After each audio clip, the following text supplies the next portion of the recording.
What's going on, everybody? We are back today. Everybody's favorite two co-hosts. I said it once, I said it twice, I'll say it again. How you doing, Stayton? We're back for another beautiful episode on this fine Monday, rainy afternoon, May 13th. Super rainy. Oh my god. And it's rain outside, dude. Horrible. But Horrible, man. Horrible. Yeah. But how you doing? I got you, man. I'm doing all right. You know, I'm just hanging out right now, hanging out with my good buddy right here, Akkryn and Lee. Pretty, like you said, gloomy day, a little bit of rain, but ain't gonna mess up my smiles, ain't gonna mess up my shine, ain't gonna mess up this episode. So, just glad to be here, man.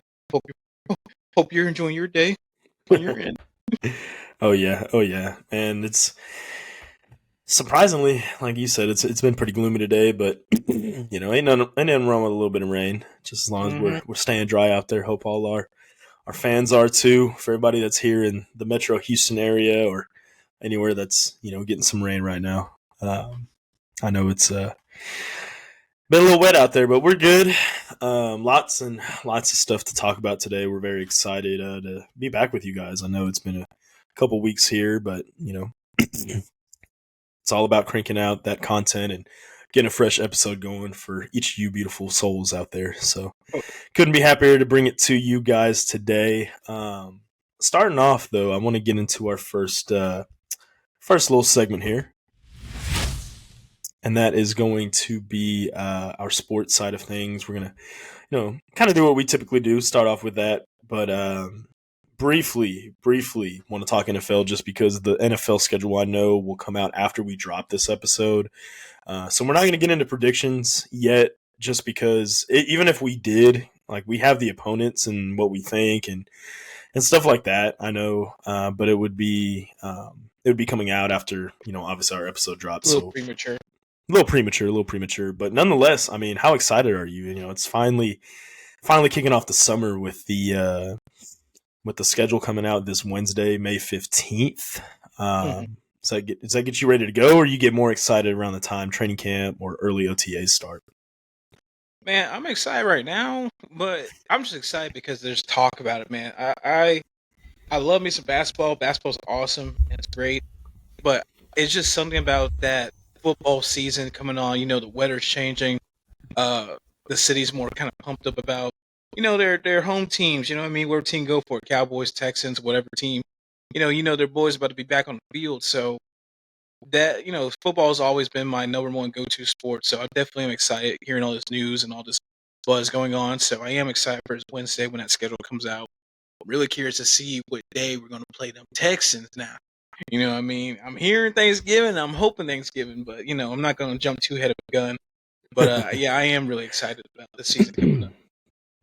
Yeah, no, it's for me, and I think, all of us NFL fans around the world can agree that it's just the tip of the iceberg every year once the schedule comes out, right? We're going to have an idea. Really excited to get tickets to a couple of our favorite games. And like you said, I'm very excited to see when we play the Cowboys. Early prediction, gut feeling, hoping it's going to be Thanksgiving. But you know what? I am just glad what we can talk about is the first actual game of the season. I'm so glad. I mean, a lot of Texans fans kind of wanted us to get it, over with, if you will, get it out the way. But I am very, very intrigued in the fact that we do not play Kansas City week 1. I think that would have been tough. I don't want to say tough sledding because I think we can compete with them, but I would rather, have a couple warm-up games and then have to travel to Kansas City. But the first game of the season, did you see today it was announced that it's going to be Baltimore, Kansas City week 1, a rematch of the playoffs from last year? Mm-hmm. No, I'm not too surprised. Like I said, Baltimore is one of the best teams, and obviously the Chiefs are Super Bowl champions and whatnot. So, when them two get on the field, they're always going to mix up a little bit. It's going to be entertaining seeing Lamar Jackson paired up with Derrick Henry this year. I'm going to see if Mahomes can still get it done with his guys, whatnot. You still have playing Storito and running back. I can never say his name right, man. Pacheco. Pacheco, man. Pikachu out there, man, run the ball. You got Travis Kelce out there doing his thing like he usually does. And just going back to the draft, man, they got a lot of speedy guys going out there that they drafted. Yeah, So Xavier Worthy out of Xavier, UT. yeah, fast boy. They got But Hollywood Brown. Yeah. Hollywood Brown, yeah, I forgot they picked him up. But man, yeah, it's gonna be a pretty good matchup. I want to see the Texans play them week 1. I know they are gonna play them this season, just because But I did want to see them week 1 just so they can kind of get their feet wet and see, hey, are you guys ready to play with the big boys? You guys made all these trades. You guys made all these moves. Is it going to work out? Are you guys ready for championship level competition? But I'm not mad. I mean, Chiefs, Baltimore, definitely going to be a good game. Yeah, definitely. I mean, right off the bat, we're getting into a very competitive game. So it's gonna be fun to see. Mm-hmm. But nonetheless, I just wanted to quickly touch on it, man. It's going to be exciting. Tom Brady. It was also announced that he's making his broadcasting debut the first Sunday, week 1. It's going to be y'all going to the dog pound of Cleveland. I don't know if you've seen that, but he's going to be calling that game.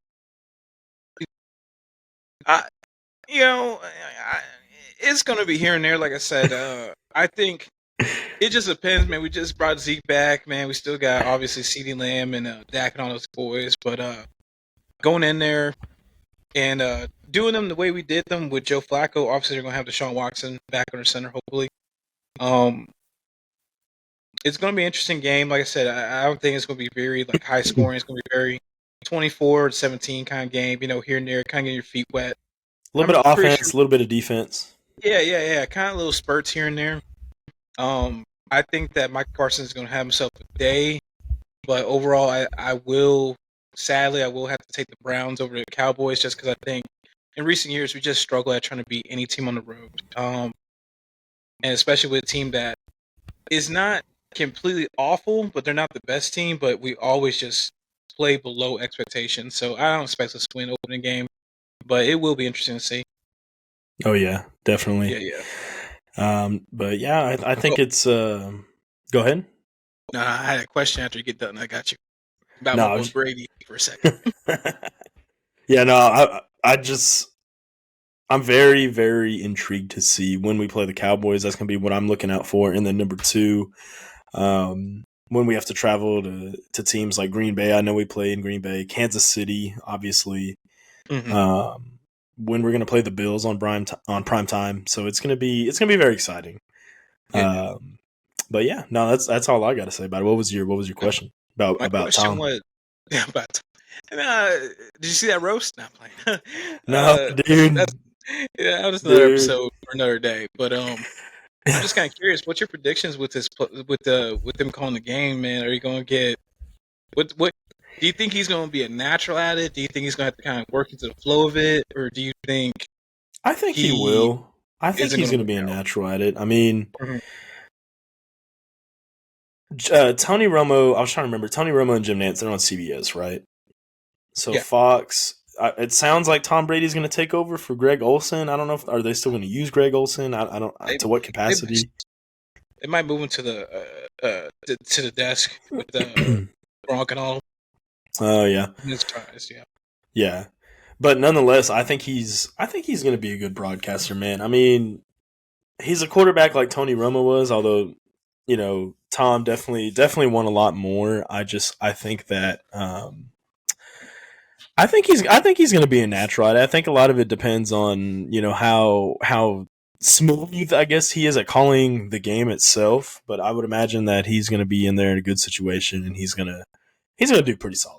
I mean, what better? Who better of a commentator would you want in there than someone who's won 7 Super Bowls?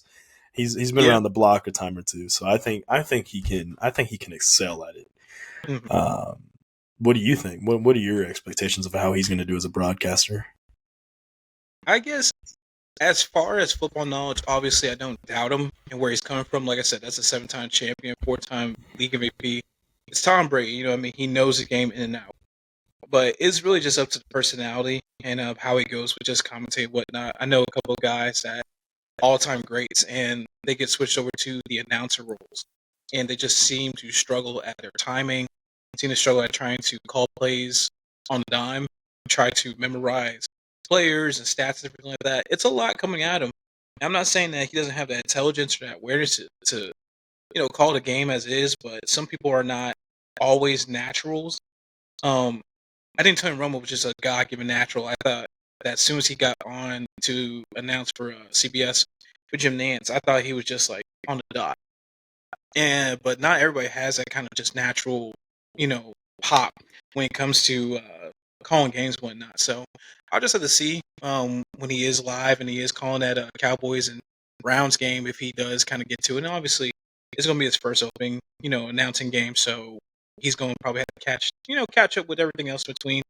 But we'll have to see. But my overall predictions, he can talk. Like I said, Tom Brady's a smooth talking guy. He's a really cool guy.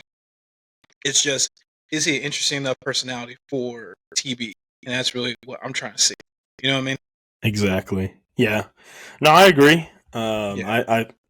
I think he's gonna. I think he's gonna excel at it. It's just a matter of, like you said, can he seamlessly transition, Mm-hmm. smoothly call the game, and I think he will. I think it. We're gonna know real quick if he's gonna be a good broadcaster or not. But I mean, shoot, he's getting paid $350 million for it, man. Hey, more power to him. I would do the same thing. They sent that man. They sent him a blank check. I didn't know. I didn't even know how much he was getting paid. Yeah. $350 million, dude. They sent him a blank check and said, "Put whatever Here you you want go. on it." Here you go. Yeah. Man. Well, all right. Well, switching gears a little bit, we're definitely going to stay on the sports side of things for a bit here, hmm but I want to transition to the NBA. It is Christmas time in the NBA right now because it's the NBA playoffs. Lots of intriguing basketball. There's been some blowouts and there's been some freaking close games that go down to the wire. Right now, I'm gonna just kind of quickly go through the series real quick here for a refresher for everybody. You got the Cavs playing the Celtics. You got the Knicks playing the Pacers. Those are the two series in the East, and in the West, you got Denver, Minnesota, and then you got Oklahoma City and the Dallas Mavericks. Right off the back, after hearing all those, what has been the most exciting series that you've tuned into? And then I guess kind of starting with the East, we'll start in the East first. Kind of go through those a little bit about who you got winning both those series, and then I'll counter with that. As far as the East goes, entertaining games, I would say definitely Knicks and Pacers. They've been very close so far. The Knicks have had their number last two games, but the Pacers were able to win the other day, but it's because of the injuries. I mean, Brunson's not 100%. They're damn near their whole starting lineup outside Brunson's out. I mean, um, Robinson's out. I mean, a bunch of different guys. So definitely the most interesting game or interesting series in the East. As far as my predictions for both series, I'm definitely still taking Boston, even though they tend to have off nights. Like I don't think they should have lost game two like the way they did against the Cavs at home. But I think they're going to close out stronger. It's going to be a gentleman's sweep. Um, as far as the Knicks and Pacers, man, that's a close one, man. I want to go with Pacers just because they got the better team. I Yeah, like them. They're yeah, they look nice. good, They're man. healthy. Yeah.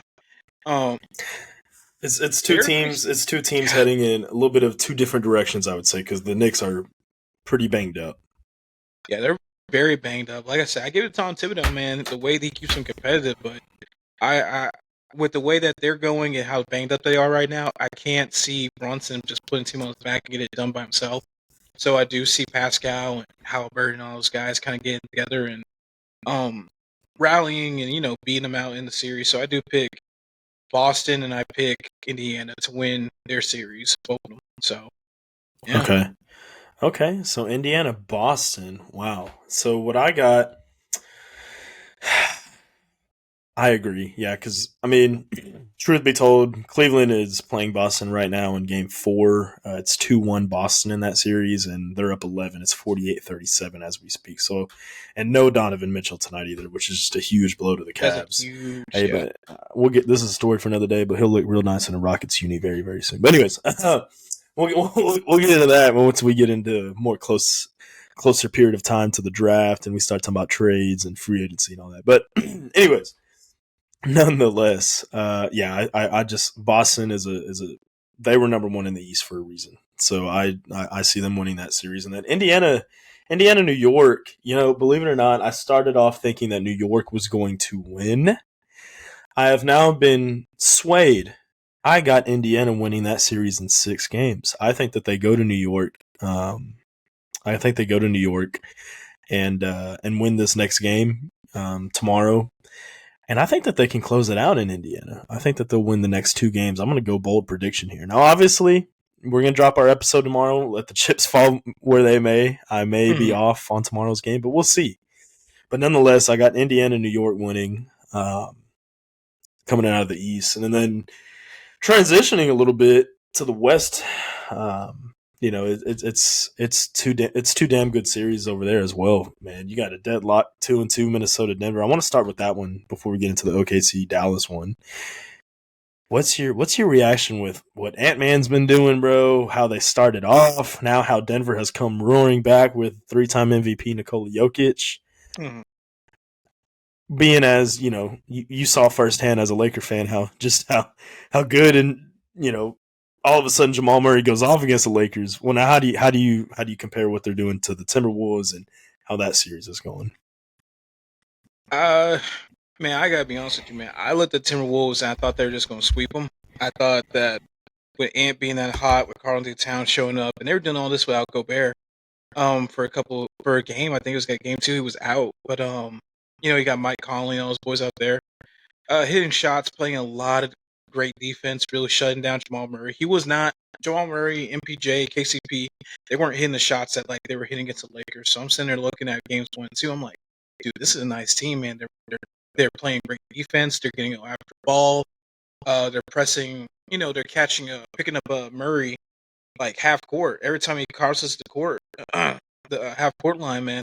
They got 2 guys already swarming on him, trying to get the ball out of his hands. Same thing with Jokic. They're trying to swarm him, make sure he's not able to do anything in the post or whatever. But after the past 2 games, the fact that Denver came into their house and not dominated, but definitely controlled the game and was able to make it a tied series, it showed me that Minnesota took their foot off the gas.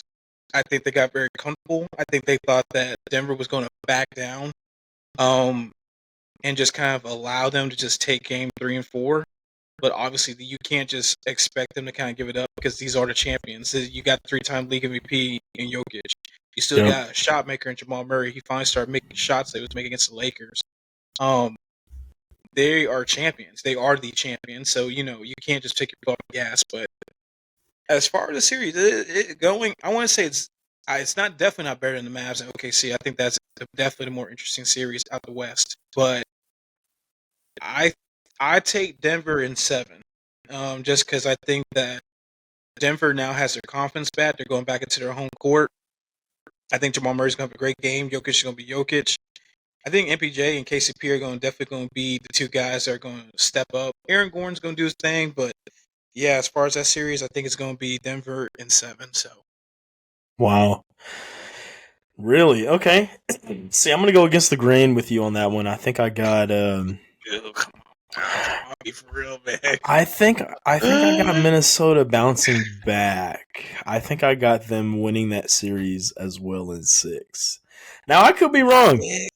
We could be sitting here Wednesday and I was completely wrong about what's going to happen tomorrow. I don't know, but I got man. It's just something about Ant-Man, bro. No pun intended. I know his nickname's Ant-Man, but something about Anthony Edwards, man. Like he fits the bill of a young 22-year-old, somewhat of a big deal. Michael Jordan out of the Chicago Bulls back in the day. Blasphemy, man. Blasphemy. For real, man.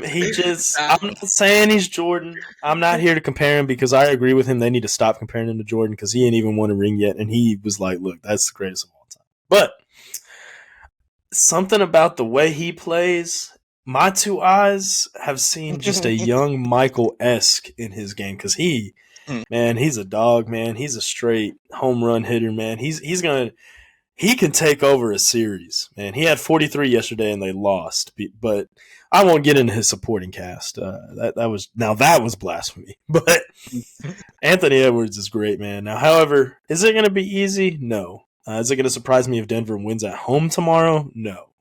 But just being how good that they can play defense, like you mentioned, and just how good Anthony Edwards is. I think they can definitely beat the Denver Nuggets in a series. But it's gonna be a lot of fun to see how the rest of the series goes.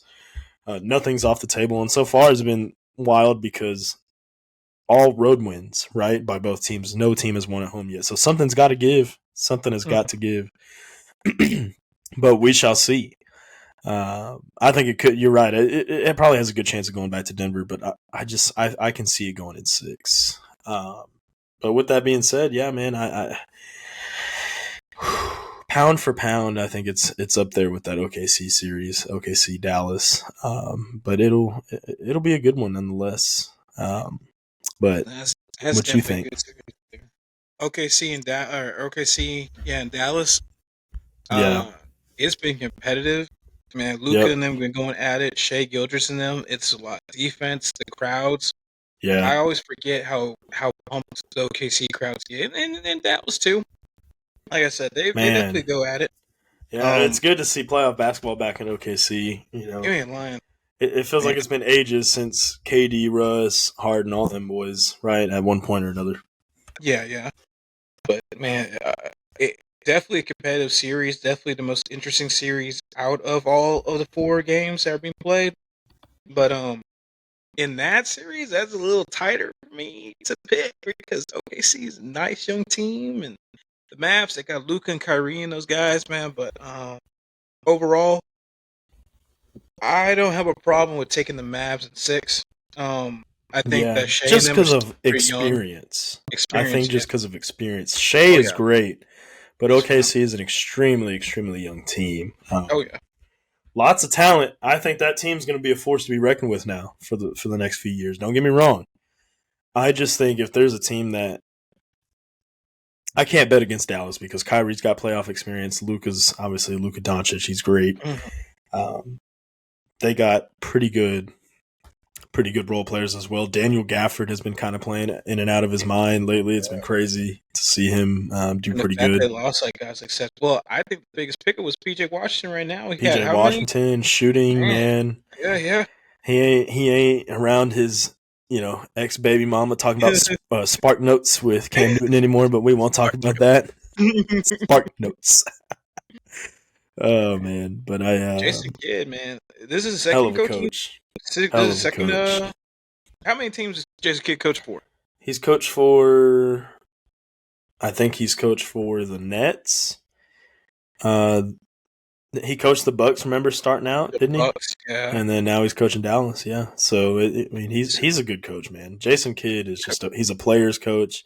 He kind of reminds me of D'Amico Ryans in a way where he played the game. He's great. He really connects to the players. And not for nothing, I mean, he's got Kyrie really buying into what they're doing there in Dallas. And I'm here for it. I mean, I know things were tumultuous in Brooklyn and even Boston before that a little bit. But in Dallas. Who do you have in Brooklyn with him? Who? You talking about Kyrie? No, I'm talking about Jason Kidd. Who was he coaching in Brooklyn? Was this with Joe Johnson on them, or was this like after? No, Jason Kidd. I thought he coached a little bit of the KD and him.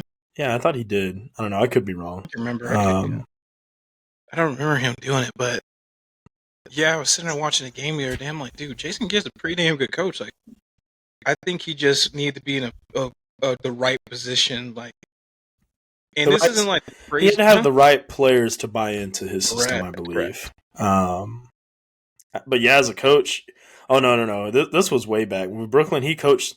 It was 2013, 2014, and then after that, he coached the Bucks for 4 years. And then he was a part of the LA Bubble Championship team because he was an assistant coach there from 19 to 21, and then obviously he's been with the Mavs since 2021. So Brooklyn was just like tip of the iceberg, and then Milwaukee being able to coach Giannis, I think, was great for him to develop even more as a coach. He coached like a young, I mean, he had like the Darren Williams, them like starter ups, Nets players, and he had Kevin The Garnett, Paul young, Pierce, maybe that one year. yeah, man. And then he had a very young Giannis, man. It wasn't the Giannis that we know and love. You know what I mean? Yeah. So that's understandable. He didn't come into his own. You know what I mean? That I Yep. know of. Yep. But yeah, man. Shout out to Jason Kidd, man. Great coach. But yeah, got Yeah, Mavs, man. no. Real quickly here though, as we kind of finish up talking about these series a little bit. So, correct me if I'm wrong here. Who you got? You got Dallas winning that series too, right? Yeah, Dallas. I got Dallas in Yeah. 6. Yeah, same. But like I said, the playoffs as a whole have been fantastic. I think we're in store for a pretty good finals. And while we're finishing things up in the NBA, though, as it stands right now, who are your picks to go to the finals? I got Denver and Boston. They're gonna run right back. I Wow, think. so you That's got my two opinion. heavyweights going. Yeah, if Yeah. Denver goes to the finals against Boston, man, I will be there. I will be there for that, man. It's Because I'm gonna be there definitely, man. Because it's gonna be like I said, they have Marcus Smart and all those guys, but man, Marcus Smart was a great defensive player, but I think Drew Holiday's just an all around like phenomenal player. So I'm gonna try to see what Jamal Murray has in store. Obviously, they still have Derek White, they got Kristaps, they got Jalen Brown, Jason Tatum, all those guys. Like they have a really nice rounded squad. this is like And the year that I think Tatum will have the best chance of going because they should have beat Golden State. Let's be honest. So if he does not win this year, he will. I mark my words. He will not have another chance to win a ring. He has to do it this year. I think he still has chances. Like I said, I don't see the only team I see getting better after this year. Obviously, it'll be the Knicks. I think the Knicks are the only team that I could see kind of in the East that are going to get better because they have all that cap and they're such a big, market. I don't think Philly's gonna get any better. The Nets are kind of in a hole right now. The Pacers are the only team, but it's kind of like unless they make like a big trade, like they go get Spider, they go get whoever. You know what I mean? If they add like a third guy to their team, I think that will put them over the hump. But it's Okay. really Boston and then everyone else. I don't believe in the Heat. The Heat culture is dead to me.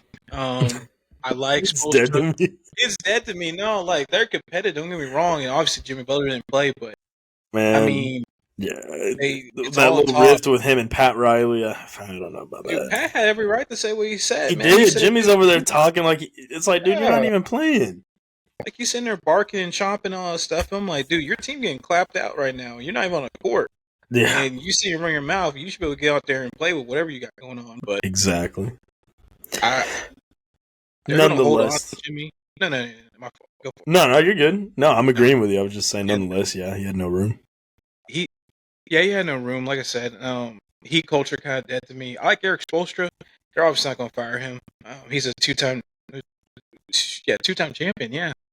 Um, And he's had some teams that shouldn't have even made the playoffs, in my opinion, go to the you're not playoffs lying, with that Heat team. man. So He, yeah, no, he, he's he could win a series with dudes. I saw a tweet. He said he could win a series with dudes off the timeline. Man, I had tears in my eyes, dog. Because it's true. he He can't win by can he him can't. and No, you're right. Tibbs. I mean that I think that tweet says it all. He truly can. Yeah, but yeah, it's Boston. And everyone else for me as far as that goes. Yeah. I think each conference finals is going to be great, and we'll get our predictions as we see how these. Obviously, we got to get through the semifinals first for each. But so you got Boston and Denver. I'm gonna go. I'm gonna go against the grain here. I'm gonna go. I'm gonna go Boston. I'm gonna go Boston, Minnesota. I got Anthony Edwards. I got him going full playoff hero mode and continuing to take that team deep Mm-hmm. and having a chance, just like Tatum, having a chance to get that first ring. And you're right. Maybe the Celtics. It's not completely shut for them if they don't win this year. I'm just saying it's going to be tough for them to get back because they will have had two chances at the finals and lost both if he does not get his ring this year, Tatum. But you're gonna put Tatum up against Anthony Edwards straight up, and that would be a I'm sight looking to at that see. whole cast. I'm looking at everything that Boston got. Like I said, I think Derek Kristaps. White playing like a Derek borderline all star right now, dude. He's nice. Like come off the bench, he can pair it with a KCP or whoever comes off their bench. Yep. Reggie Jackson. Oh, for Um, Denver, yeah. yeah, for Denver, yeah. Um, I'm still looking at Al Horford. Like he's still a physical dude. I wish Kristaps was more of a physical dude when it came to trying to defend Jokic, because man, that's a big dude. He starts bumping and grinding on you and hitting them tough shots. It's hard, Yeah, he does. So I think Al Horford's going to try to give him as much of a problem as possible. But this is a really good squad. I think if you can just shut down Jamal Murray the way that Ant and all them boys from Minnesota have doing so far, trying to press them and trying to put two guys on them when they can, I think Boston would definitely have a great shot at knocking them off. Yep. No, I agree. Anything else? Anything else though? You got any other storylines you got as far as the NBA playoffs go, or? No, a lot of teams are kind of in weird spots right now. I would say as far as NBA goes, I guess we'll talk about the offseason once like everything's all over. Yeah, once we get closer to the draft and stuff like that. There's definitely a lot of stories that are definitely going to be talked about because trades. Trades. Shout out to the Rockets getting the third pick. Yeah, you ain't lying, right? Now we got some ammunition. That's all I'm gonna say. We got ammo. And they move that pick around for KD or Spida, whoever. Nah, we'll get into that. Yeah, we'll get into that when it gets around. We'll get into that because it's gonna be crazy to see. Well, without further ado, we're gonna go ahead and transition a little bit here. I'm gonna do our little ad break here for Riverside really quick, and then we're gonna transition into pop culture for you guys.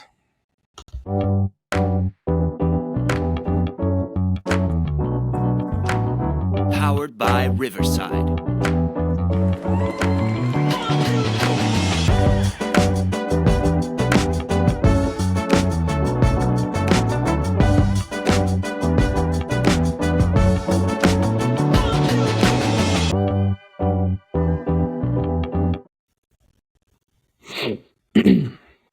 So, transitioning here. It is now time for pop culture side of things. Man, lots to talk about. We're gonna get into. We're gonna start off with movies, I think, and then we'll get into shows after that. But first off, right off the bat, we got some movies coming out, especially in July. Starting off May. Let me not get too ahead of myself. Let's go ahead and get into Mad Max coming out here in just about a week and a half. How excited are you for that? Chris Hemsworth being the villain in that. You got Furiosa's story being told. It's a prequel. So, yeah, I mean, how excited are you for the newest Mad Max movie? Man, I've been a huge Mad Max fan. I like the ones Mel Gibson, the original ones, Road Warrior and all of them. I like the newest one with Tom Hardy and Charlize Theron. They're badass, man. They're fun, man. They're exciting. A lot of action-packed stuff. So, with Anya Taylor-Joy, she's going to be the younger version of Furiosa in this one. She's going up against Chris Hemsworth and his prosthetic nose. Kid look like a nose. Goblin or something. Yeah. Looks like a witch, like a gremlin. But I'm definitely excited, man. I want to go opening night. Definitely think it's going to be a lot of action. A lot of adrenaline. Definitely a lot of. Mad Max has never always been like the most story-heavy movie, but yeah, it's mostly just action, right? Yeah. So I'm not mad at it, but a lot of practical effects, a lot of just snappy motion, if you will. But yeah, I'm definitely excited to go see it. So, yes. How are you feeling? I'm excited too. I have to. You're gonna hate me for this, but I do need to catch up a little bit. I need to watch the one with Tom Hardy first, obviously. So I'm going to do that this week, definitely before the movie comes out, so we can go see that thing next week. But no, I'm excited. On paper, on trailer, just trailer alone, I mean, it looks like it's going to be.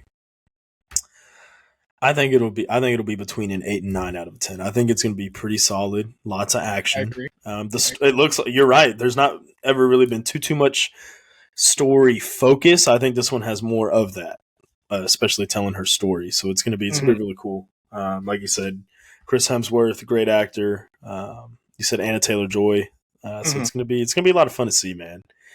Next movie we got on the docket here, the newest Twisters trailer, the sequel to 1996's Twister. Glenn Powell's in it. I can't remember her name, but the woman from Where the Crawdads Sing, for all you drama fans out there, Mhm. uh, is in this movie. You got the guy from Transformers. I can't remember his name, but Transformers: Rise of the Beasts. Actually, let me look up the cast of this. But Yeah, yeah. have you seen the newest trailer for Twisters? The one that came I out, I saw think, it this the other week. day, man, and it's it could go one of two ways, right? It can go cheesy, kind of dumb.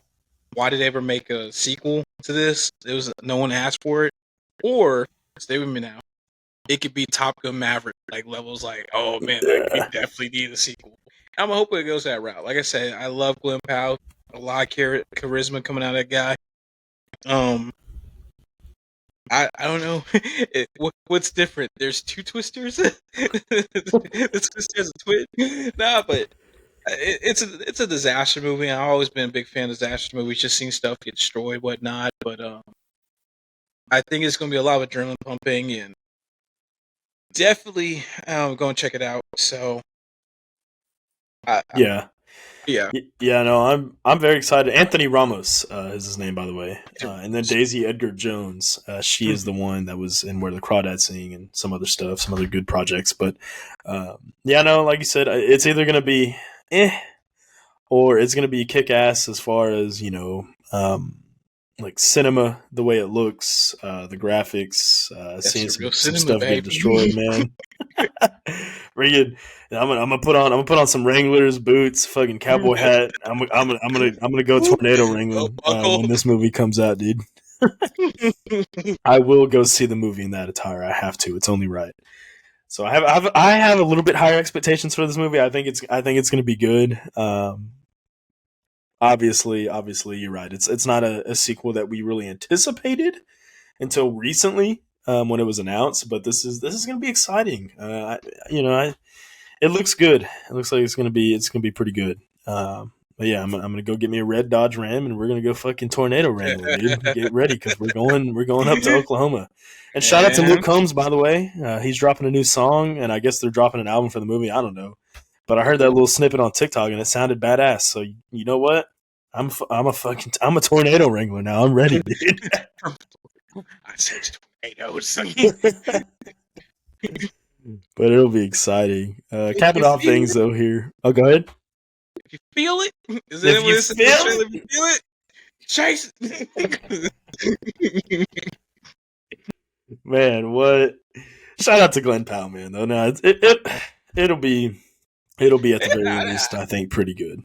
Like I said, I'm not doubting on it. Like I said, I love Glenn Powell, man, and definitely one of those movies. Like I said, I think more recently, some of these newer movies that are getting sequels from like '80s type stuff, they've been a lot better than usual. Like usually get like a remake, or we usually get like a sequel or something. It's kind of I like Ghostbusters, but definitely more recently, we definitely got a couple of movies we didn't ask for, but I think we definitely need it in our society. Right. So Capping off things though here in the movies side of things, Deadpool and Wolverine. Now that I mean, we might go camp out the night before that movie you ain't comes out. lying. Man, come we sit up there at the Regal with a tent and shit the night before, bringing. But it'll. So who are you gonna be? What's that? So who you want to be? I'll dress up as Wolverine. You can go. You can go in the Uh, Deadpool cosplay. pull back. No, I think this movie's gonna be exciting though. I think it's cool that Hugh Jackman's coming back. I mean, for everyone here, I'm sure has seen somewhat of a little bit of the newest trailer for it, but it looks awesome. It's gonna have action. It's gonna have humor. It's gonna have freaking badassery all over it. And I think it's gonna be great. Will will Hugh Jackman's Wolverine get killed off again, or will Ryan Reynolds as Deadpool keep him alive just because he's always making jokes about the OG Wolverines and X-Men and stuff. But I think, based off the trailer alone, that movie has got to be a 10 out of a 10. It has nothing less to be. And now it's a part of the MCU, right? Deadpool is officially a part of the MCU with this. Yeah. So I'm excited. What's your expectations for it? Again, 10 out of 10, man. I agree with you, man. It's definitely exciting. I think I'm most excited about all the references. Like, what if they bring back a lot of characters from the original X-Men movies, or even the newer ones with James McAvoy and all of them, like trying to make jokes and references and whatnot, because we don't even know when it has to do with different multiverses and all that stuff. We don't know what's going to be brought up, so it's definitely gonna be cool to see some new characters, some old faces in this new movie. Let's go with that. But it's Hugh Jackman, it's Ryan Reynolds, Wolverine, Deadpool, definitely going to be awesome. We've been begging for this movie for years, begging for them to team up, and finally they're teaming up in all their glory. So I'm excited. 10 out of 10. But we'll make it 11 out of 10 as Liev Schreiber shows back up as Sabretooth. I'm a huge Liev Schreiber fan, man. So shout out to Liev for being the voice of Hard Knocks. By the way, we found that out last NFL season when the Jets were on it. That was pretty cool. But I am super excited for it. We might even have to vlog that for our YouTube, like going to see it, do our instant reactions. We're not going to film the movie. We're not doing anything illegal. We're just talking about the before and after. No pirate. But very, very excited. Transitioning once again, though, we're going to get into talking about shows. June. This is what also I am excited for. June has got an absolute great slate of shows coming out. I'm going to get it. I'm just going to kind of go right off the bat here. You got House of the Dragon Season 2. You got The Boys Season 4. Oof. You got The Bear Season 3. That looks like it's going to be good, too. And then you got the newest Star Wars show coming out, The Acolyte, Season 1. Dude. I mean, you can't talk about a better lineup for next month coming out between just those alone, not to mention stuff that I didn't even name. Which one of those are you most excited for, and what do you kind of anticipate, and what's some of your expectations, I guess, kind of going down the list a little bit? Dude, that's hard right now, man. I love The Bear. Really great show. If everybody hasn't seen it yet, really check it out. Really great show. For me, it's between House of the Dragon and The Boys. I love The Boys. I love all the characters. Billy Butcher, Carl Urban. And Anthony Starr plays Homelander. Great actor, great character.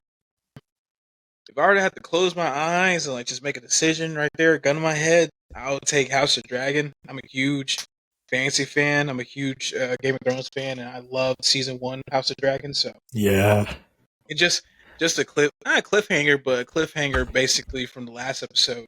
Yeah, I don't want to get no spoilers for anybody that's trying to catch up, but there's gonna be some war. There's gonna be some blood being shed between houses, man. Yeah, Season 2 is gonna. Man, it's. I think it's Season 2. We're in for that Game of Thrones level freaking kickstart, man, because it's gonna be good.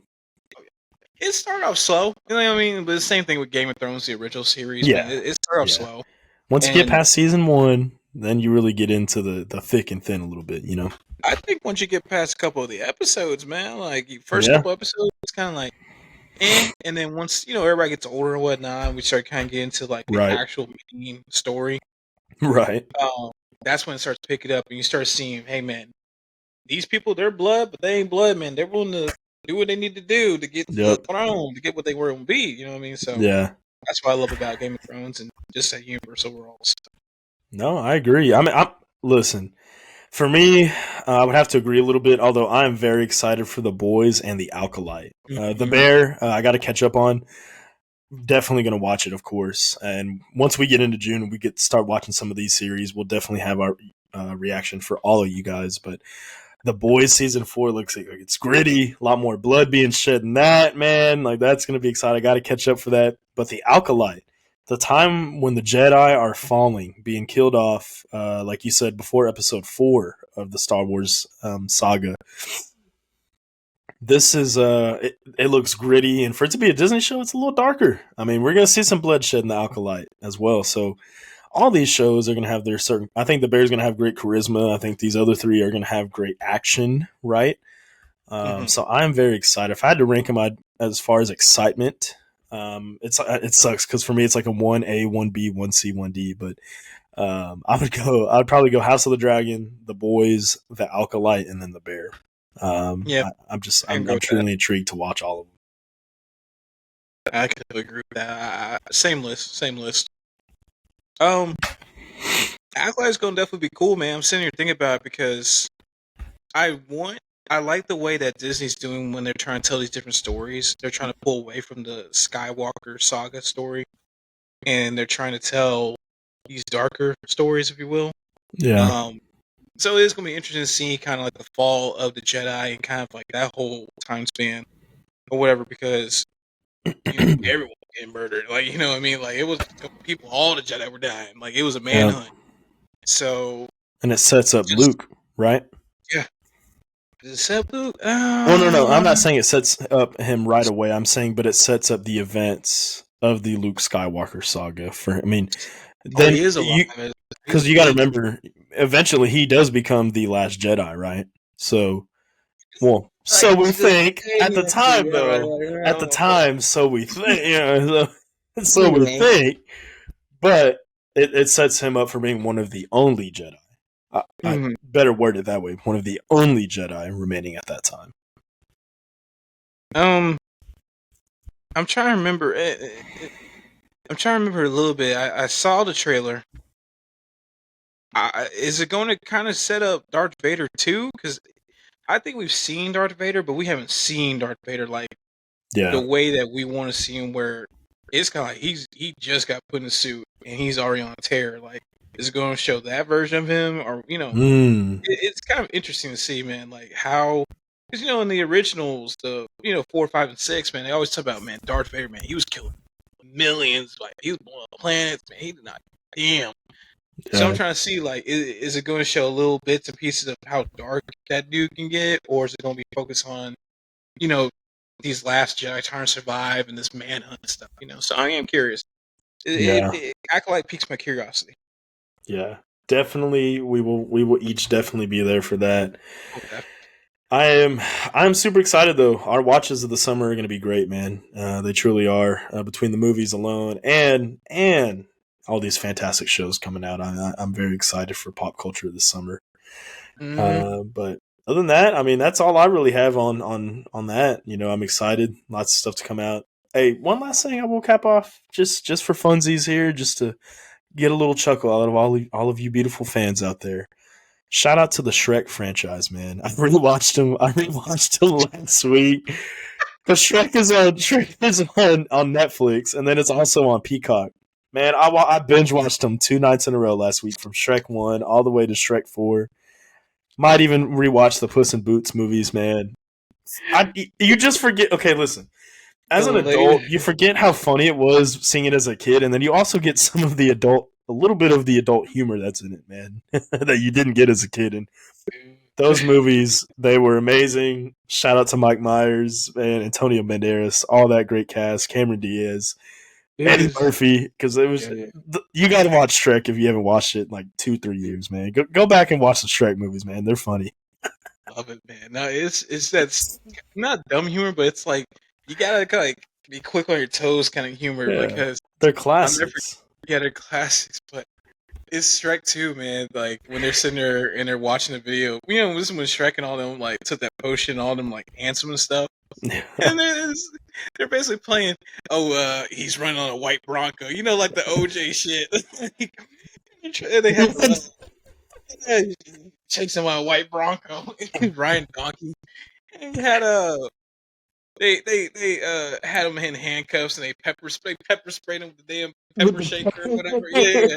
It's just little stupid shit like that. Like that, I was like, oh yeah, like I get it, because and when you go back and watch it, you kind of get the jokes, like you were saying. Like it was, you get the adult jokes now since you are an adult. You know what I mean? So Yeah. it's like Akkryn was saying, man, y'all need to definitely check it out if y'all haven't checked it out yet. Or, yeah, at least give it another rewatch, man, so you can get your funny bone tickled a little bit today. No, man, I wanted to cap off things with that, man. As far as our pop culture, I had to shout it out. Remind all of y'all, go watch Shrek. Nah, man, but that kind of does it for our show today. Just